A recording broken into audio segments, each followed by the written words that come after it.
साहब की गाड़ी को रास्ता दे दें आप, रास्ता क्लियर करें, खान साहब की गाड़ी को रास्ता दें। ये जो गाड़ियों के आगे लोग हैं ये साइड पर हो जाए। पहली और दूसरी लाइन में कोई भी नहीं आएगा, सब साइड पर हो जाए।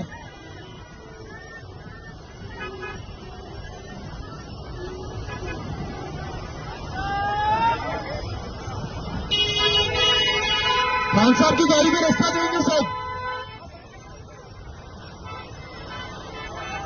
खान साहब की गाड़ी का आगे कोई भी नहीं आएगा, सब खान साहब की गाड़ी को रास्ता देंगे।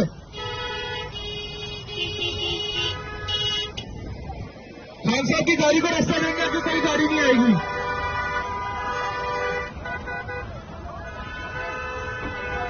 ये जितने भी आगे लोग हैं ये रास्ता देंगे।